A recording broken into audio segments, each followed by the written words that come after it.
জোরপূর্বক গুমের ঘটনায় সাবেক প্রধানমন্ত্রী শেখ হাসিনার সম্পৃক্ততা খুঁজে পেয়েছে গুম কমিশন। শনিবার বিকাল ৫টায় অন্তর্বর্তী সরকারের প্রধান উপদেষ্টা ডক্টর মোহাম্মদ ইউনূসের কাছে গুম সংক্রান্ত কমিশন তাদের প্রথম অন্তর্বর্তী প্রতিবেদন জমা দিয়েছে। অবসরপ্রাপ্ত বিচারপতি মইনুল ইসলাম চৌধুরীর নেতৃত্বে ৫ সদস্য কমিশন ঢাকায় রাষ্ট্রীয় অতিথি ভবন যমুনায় প্রধান উপদেষ্টার কাছে আনফোল্ডিং দ্য ট্রুথ শীর্ষক প্রতিবেদন হস্তান্তর করেন। মানবাধিকার লঙ্ঘনের জন্য দায়ী অভিযুক্ত করে র্যাপিড অ্যাকশন ব্যাটালিয়নকে র্যাব বিলুপ্ত করার সুপারিশ করেছে কমিশনটি।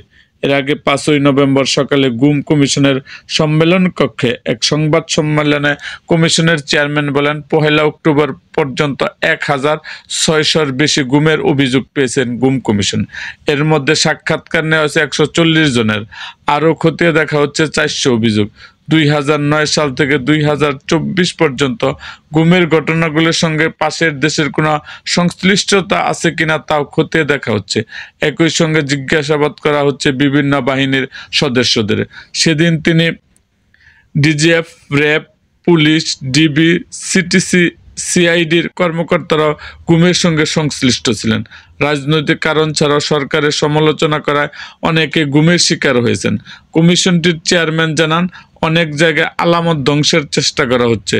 সবচেয়ে বেশি গুমের ঘটনা ঘটিয়েছে র্যাব, যার সংখ্যা ১৭২টি। এরকম আরও ভিডিও পেতে এবং রাজনৈতিক অঙ্গনের নানা ঘটনা ও ইতিহাস জানতে আমাদের মুক্তাগাছার ইতিহাস মিডিয়া ইউটিউব চ্যানেলটিকে সাবস্ক্রাইব করুন এবং পাশে থাকা বেল আইকনটি বাজিয়ে দিন।